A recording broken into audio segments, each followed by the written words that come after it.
Christopher Media. Let's make some noise.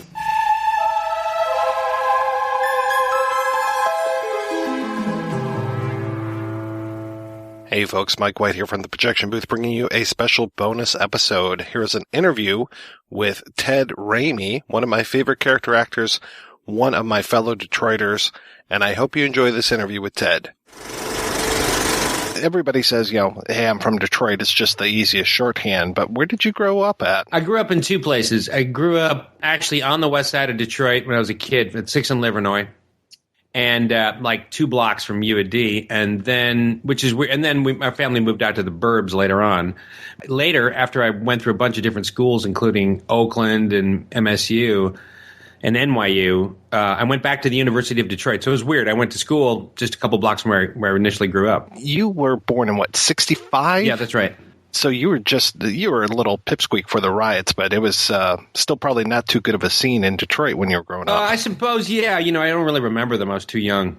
But it's great. Look, my whole life Detroit's been on the decline, and just in the last 5 years, it's been on the true incline. I mean, it's gone through 100 kind of bullshit versions of coming back, but this is really it. Another renaissance, as it were. Yeah, but a real one, not just like Coleman Young bullshit renaissance where fucking puts a building up and goes, okay, go fuck yourselves, Detroit. That's what I finished now. It was just like a real deal, and so it's good. Yeah. And I don't really care who the mayor is. Like poor Detroiters have such low standards because, either we've had guys who were the worst mayors in the world who could, just screwed everything up, or they were thieves, or they were just crooked, and I don't really care who the mayor is as long as they're not completely lazy or a thief.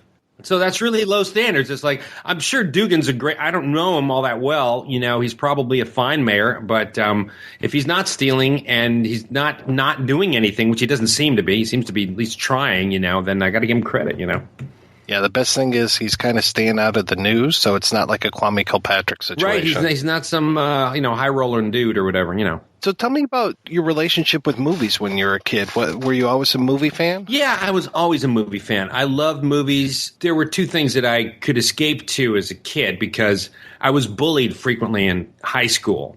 And those 2 things were books and movies, and specifically sci-fi books for the most part, and horror and thriller movies on the movie end. So I escaped to both of those, and I was a voracious reader and saw movies nonstop. And I have my mother to thank for those 2 things. She really, both my parents encouraged me to read tremendously, but it was my mother who loved movies so much. Sometimes, when I was in elementary and junior high school, even high school, she'd say, hey, look, there's this great movie on TV. We should skip school today and we're going to watch this movie. But it wasn't like a skip day so much as it was homework. It wasn't just a day to hang out. She wouldn't let me stay home from school to screw around. Those days were, look at this director's work. Look at this actor. He did this movie, that movie, that movie. Look at the tension they're building here. Isn't that exciting? So it was really, she started off as an actress, my mother. Never continued with that end of her career, but in the end, she became a very successful Detroit businesswoman. She owned and operated a chain of women's lingerie stores. There were 4 of them at one point. But yeah, she really got me into that. I have her to thank. So that's how I got started. Who were some of your favorite authors? Some of the classic guys, probably like Ramsey Campbell. I used to love to read Ramsey Campbell a lot. I used to love to read Stephen King. He was huge even then. He's been huge for 45 years. I also love the guys who could write thrillers well. I would grab, just because I love the Twilight Zone so much, I would frequently grab Rod Serling's story collections. He was a really great short story writer, too. Most people didn't know that, but he could really write well. In fact, of course, he started writing radio dramas and moved on to television, so that's not surprising. Sci-fi wise, I like the classic guys, too. Clark and Asimov, I'd read a great deal of. Robert A. Heinlein, guys like that, they were really my escape.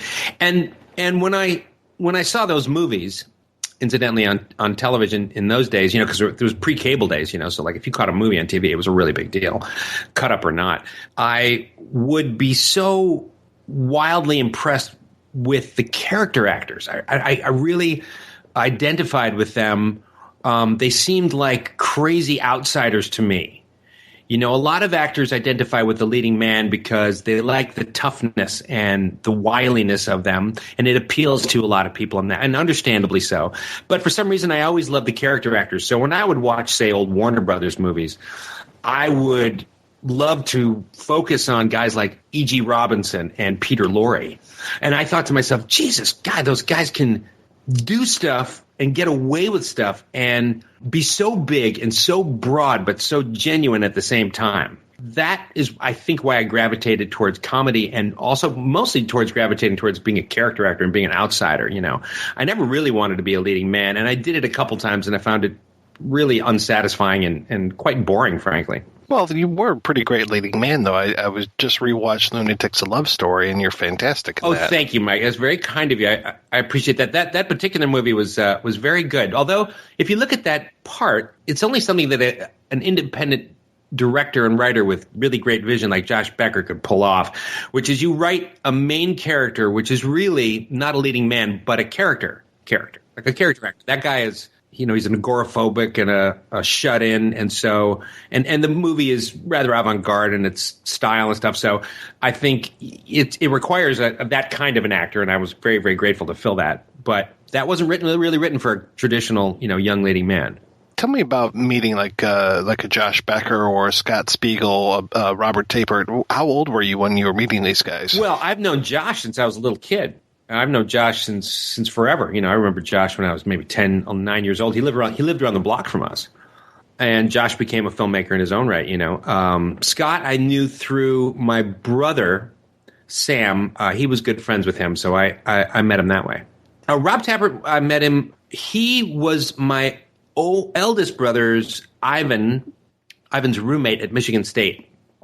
And when I would go up to visit my brothers up there when they were going to school at MSU, Rob was just hanging around, and I knew him then. So I remember him from, you know, probably like whatever, probably met him in 77 or something when I was just like 10, you know, so around 11 or something like that. Yeah, not a long time.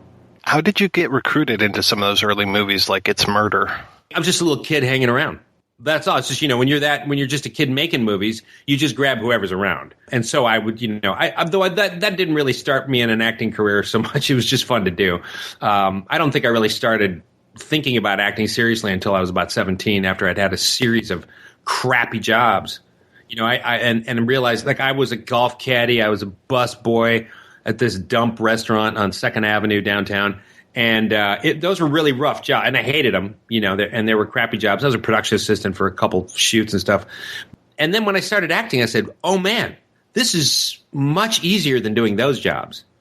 This is incredibly different and easier, and it pays, too. So I got into acting a little obliquely, because most people get into acting because they have this burning desire to act. But I, conversely, did it because it was easier than bussing tables, and then wound up liking it a lot later and didn't want to leave it, you know, so it was strange. So what would you consider your first big acting role then? When would you say, like, now I'm an actor? I couldn't answer that. I don't know the answer to that question. I can tell you, I mean, like, on a personal level, you know, when I felt like an actor, I think just probably the first time I got in front of an actual paying job in front of a camera, which was, I'm pretty sure, it was one of my first industrial films I did for Chevy, probably like in 1983 or 84. Right around then, I think I probably felt like a real actor, but, you know, in my heart, probably much later, probably much later when I thought to myself, boy, this is some serious stuff, you know, like probably years later, like when I was doing Sequest, you know, for NBC, I thought, well, here I am with Roy Scheider. Holy shit, this is a big deal. You know, this is a Steven Spielberg deal. So, that's when I guess I felt like a big shot, I suppose. But, you know, this whole business, though, is so ephemeral, and it's so will-o'-the-wisp in terms of when you'll be working, how much you'll be working, and who you'll be working with. That I look at every job as an incredible fucking lucky break. And which it is. And I think it is for most actors. They may not want to admit that, but it happens to be true. You know, this business can be yanked away from you. You can, you know, look, all you have to do to see that that particular truth plays out at every level in this business is to look out when they're shooting the Oscars on television, on ABC or wherever they happen to broadcast it. And they'll show a wide shot, mediums, close-ups of the actors and the audience as they're listening to their compatriots give their speeches, And you can see guys like, if you look not too closely, you can just see it pretty plainly. Guys like Matt Damon and Jennifer Lawrence and all these wonderful big actors, you can see the terror on their faces. They're absolutely mortified. And they're not nervous so much about winning as they are about losing their place. And it's scary. It's not up to them for the most part, whether an audience likes them or doesn't like them. You didn't used to see that so much, really, I think, back in the studio days. If you look out in the audience and, when it was filmed, back in the days when the studios had contracts, since whenever till about the 60s and 70s, when they were broken up. You can see, if you look in the Oscar faces, you can see that they're calm as Hindu cows. They're not worried. They've got their contracts, And I'm not necessarily longing for those days or anything, but this business is a tenuous one at best, and so I'm really aware all the time of how lucky I am. Like right now, doing Ash vs. Evil Dead, I'm very grateful. I'm not, saying, oh yeah, this is the way it should always be, and I am lucky, and so yeah, that's how I feel about it. What was your first experience like going out to Los Angeles, and when was that? I first went out to L.A. in, I think it was 87 or 88. I can't remember. It was definitely summertime, which was a dumb time to drive from Detroit to L.A. The desert was like 110 degrees or something. I thought, what the hell am I getting myself into? I'd never seen a cactus in my life, except like on Bugs Bunny Roadrunner cartoons. So it was pretty wild. I loaded up my car and I left home, and I went out there and I slept on couches for weeks. And that was a rough time too, because at that point my parents had a rather successful business in Detroit, and they offered it to me. They said, if you don't want to go out to California, you can stay here and run this business. And it seemed like I was really deciding between the two, because it was a good business. And it was a fashion business, and I always liked the fashion industry. So it was rough. But I chose acting, because I thought it would be maybe more fun. That's the only reason I picked it. And it wound up being a blast, but not at first. At first, it was some kind of hell. And I caught a break because a friend of mine who was a producer who I'd worked with in Detroit knew this DP, and the DP was friends with Wes Craven. So without a manager, without an agent, she hooked me up with a casting director of this Wes Craven movie, and I'll never forget it. I was sleeping on my buddy's couch, and the casting director comes in this freaking red convertible, and I thought, holy shit, is this what California is? This is unbelievable. Like, does everyone drive red convertibles? In fact, no, they don't. But it was sort of my first experience with the business, and I never forgot that. And we drove along the 101 freeway on the way to the office, and I felt very exhilarated. It was really exciting. Anyway, went in, and I read. Wes was there, and I read for him. It was Shocker, the movie Shocker. He liked me right away and cast me, and I liked him right away too. So that was my first experience. In a nutshell, that's what it was. But there were plenty of times when I was sitting down on, people's floors and couches eating ramen noodles, with CNN in the background going, what the hell did I get myself into here? You've played a lot of, I would say, technicians over the years. Like whenever there were nerdy roles, you were kind of the go-to guy. Yeah, I played those for years. What was that like for you? It was great. I enjoyed those parts very much. They were, I always personally loved computers. I was always into them. I was a very shy guy. I still am. Computers were, like for a lot of kids today, they were really an outlet. Although now, cool kids, of course, for the last 10, 15 years, it's okay for them to like computers too. But in those days, man, you were just a nerd if you liked computers. Back in, like the 80s, you were just a geek. There's all there was to it, and teased for it. So, but when I got into doing serious acting roles, I took to that like a duck to water. I was used to sitting in front of it. So I think on those auditions, I looked authentic. Because I had been hunched over those damn things for years. I was a kid, and now here I was, doing these parts. And a lot of my fans don't know that for the first 10, 15 years of my career, I didn't do comedy. No, I didn't do comedy at all. No, they were all serious parts. There was some horror stuff, but the horror stuff I did was not comedy horror. It was just horror. Yeah, did a ton of that, including, I played those computer guys on 2 Tom Clancy movies. I was like a nerd. And in that first movie, I did a couple other pictures, and then culminating in 3 years of Sequest DSV, where I was another computer nerd, So it was a great part of my career. And finally, I got to be like 30. And then when you're 30, you can't really be a computer hacker. You're just, you're just kind of a loser at 30 if you're just computer hacking, or a criminal, one or the other. So you're not like a kid trying to do good things. You're just like, whoa, I guess that didn't really work. So I had to change my career. I had to change my MO as an actor, But it's something that guys do once or twice in their lives. Actors, women have to do it only once, but it had better work for women. Women have a much harder row to hoe than men do. For example, I went from playing these young computer hackers to doing comedy parts when I was 30, just raw comedy, just crazy comedy, or comedy serious stuff. And that's good. And now that I'm 50, now I'm sort of doing like there's another phase to my acting career. Now I'm sort of playing dads and stuff like that.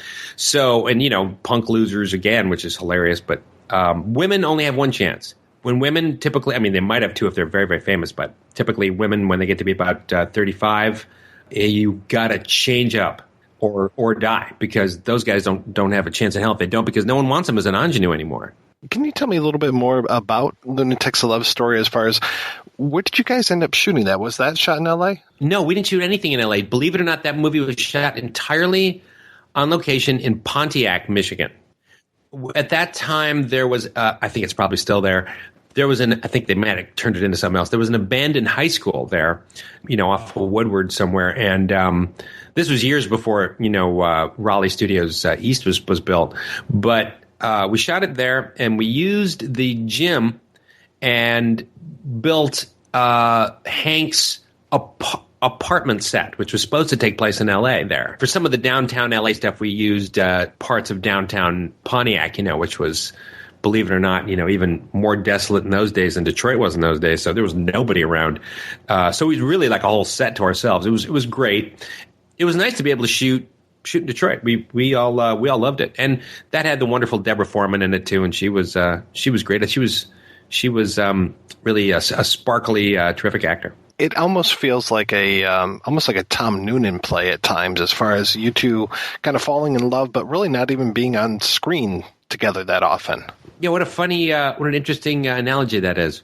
It was. That's all Josh Becker. He's kind of he's one of these guys that has only made these in his film career. He's only made these indie pictures, and he's got like 5 or 6 of them. That's maybe the most prominent one, but all his movies are very auditory based. He's one of these directors who likes the words. He's a word based kind of writer, as opposed to an action writer. And so, yeah, it's a very interesting story. And I don't know why that movie gets so much traction. It's become kind of a cult favorite, and I get asked about it all the time, and it's such an old movie now. My goodness, it's about 30 years old, But there's something about it resonates with people. I don't know what it is.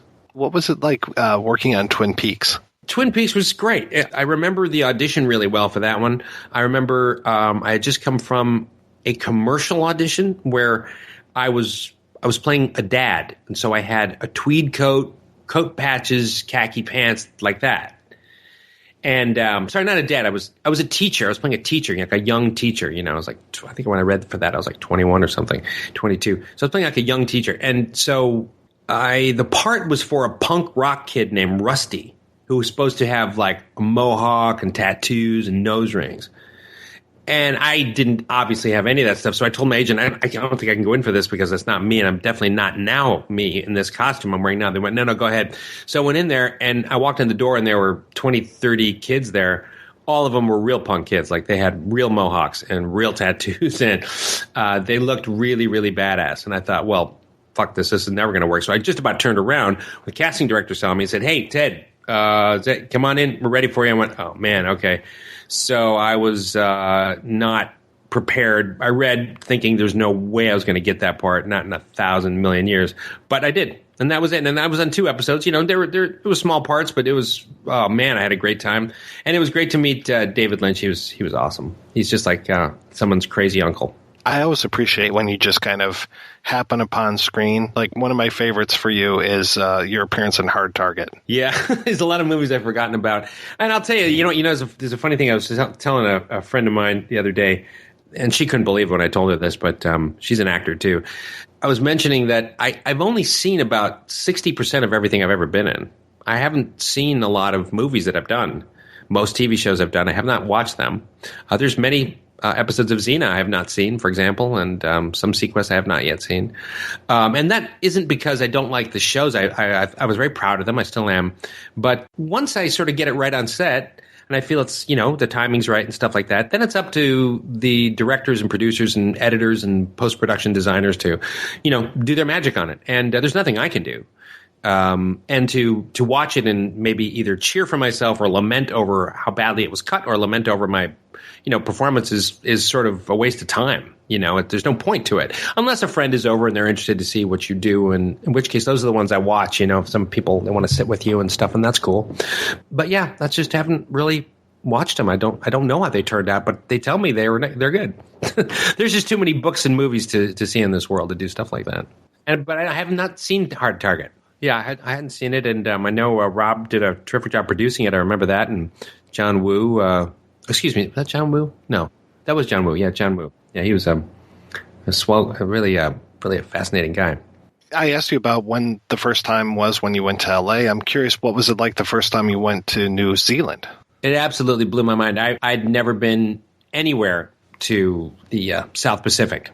Not anywhere, not even islands or Australia, nowhere. So I went down there thinking, well, like most Americans, you don't know. I mean, New Zealand looks quite small on a map. It looks tiny, because it's next to this gigantic landmass of Australia. But that map you usually see is a Mercator's map, which it's a little skewed. It's quite a large country, actually.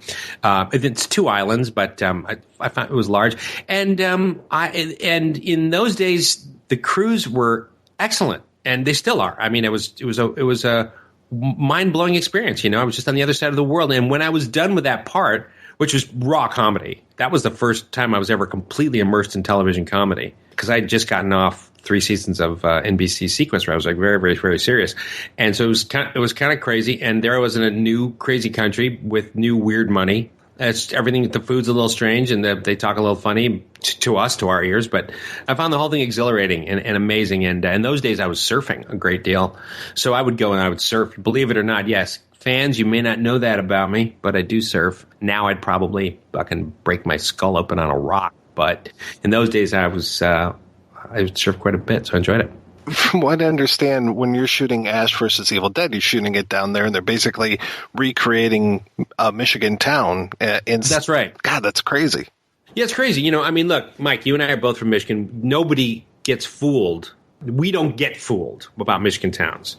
But I tell you what, dude, I got fooled. Like, there's a few times hanging around these sets, and I'm telling you, they recreated whole streets. They had to, because you can't shoot in any small New Zealand town, because it looks very much like, of course, New Zealand. It doesn't look anything like America. You can't fool Americans in terms of that stuff. You know what I mean? I mean, it looks, I suppose, to our eyes, more British, if I could, give a comparison. So they had to rebuild America on sound stages. So they built these giant 2-block sets with every store, and record stores with American records in it, and coffee shops with American coffee signs. They have to import cars because the cars drive on the wrong side. The steering wheel's on the wrong side. The models are different. So everything has to be imported. As far as the street signage has to be changed. The movie posters, I mean, everything. They had to bring in every last damn thing. And because it's Michigan, of course, they bring in, like Faygo Pop bottles and Faygo Pop machines. They've got better made chips. They have Sanders. They've got everything we all grew up with. They've got all the good shit. So it's crazy, but once in a while on set, I look around and I'm like, wait a minute, wait, whoa. Are we in Ferndale or are we in Auckland, New Zealand? Like, you blows your mind when you're a little tired. So it's pretty cool. They do an amazing job. Those guys are some of the most talented set designers and crew I've ever worked with. Now, I didn't see last week's episode because I was out of town. Are you still alive? You're just going to have to watch next week to find out. Because I hear that they just got picked up for a 3rd season, so I was curious if you're coming back. Do I come back? You're going to have to find out. You're going to have to get the damn Stars app, Mike, like everyone else. Just because you're doing this interview, just because you're a Detroiter, don't mean I got no sway with stars, and I don't. And there's another funny thing too. Like people think that because like we're in the show and stuff, they're like, oh, you guys get all these like stars perks. You must get free subscriptions for you and all your friends. No, pay for it. I gotta pay for my stars subscription like everybody else does. If I want to see that show, I gotta pay for it. But this is one of the few shows that I am watching every episode. I'm so curious because I'm so fascinated. First of all, I haven't been this proud of a show in a while, but also I think it's an exceptionally done show, and it's so intricate. And the balance between comedy and horror is so delicate that I'm fascinated to see how it turned out. So this one, I am bated breath every episode I watch. Yeah, it is fantastic. Yeah, thanks. Thank you. I've got one last question for you, and you may not be able to answer this, but I still am going to ask it anyway, and I'm hoping you can kind of pull the curtain aside a little bit. How many versions of that Delta 88 have there been? Oh, that's a good question. I'm not sure I'm the guy to answer that. I would say at least a dozen cars over the years were the Delta 88. And those were, reconditioned and reformatted. They were crushed, smashed, trash thrown on the ground, dumped from dumpsters high in the air, all kinds of stuff. But the original Delta 88 V8 is still around. That original one is still here. With the same seats, same steering wheel, same engine, it's all still around. Yeah. Part of the reason it's still around is that, most of its life it was out of Detroit and out of that, Detroit salted road weather. I mean, that's what killed those cars. It's hilarious that out in California there's more vintage cars than anywhere else, but it's not because it's sunny it's not because it's Californians care any more than we do about vintage cars. I think we care more about them than people here in LA do, but they just don't salt their roads. Obviously, it never snows here, so there's nothing to wipe them out. Ted Raimi, thank you so much for your time tonight. This has been a real pleasure. Oh, me too. Thanks, Mike. And a big fan of you and a big fan of your podcast. And thank you for keeping film theory, and film fans all together in one place. There are very few people like you out there. And, there's a lot of people that claim, I think, to, be film critics and film theoreticians, but I think most of them are half-assed postgraduate students with nothing else to do because they can't get a freaking job. But you know your shit, and I appreciate it very much. I think a lot of us film fans, like myself, do too. Well, thanks. Hey, next time you're in Detroit, let me know, and I'll buy you a beer. That's good, because it won't be too long. So too bad for you, sucker, because I'll be there soon. All right. Yeah, no problem. Okay, thanks, Mike. Thanks for putting me on your show.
If you enjoy this show and want more people to know about it, head on over to iTunes, leave a comment, and rate it 5 stars. Make sure you like and share us on Facebook, and don't forget to follow us on Twitter. Just search for Christopher Media. Thank you in advance for supporting Christopher Media by clicking on the PayPal button and by clicking through to all the sponsors who support ChristopherMedia.net. Most importantly, we would like to take the time to extend an extra special thanks to you. Christopher Media could not exist without your support. Thank you for visiting ChristopherMedia.net, and thank you for listening. Christopher Media. Let's make some noise.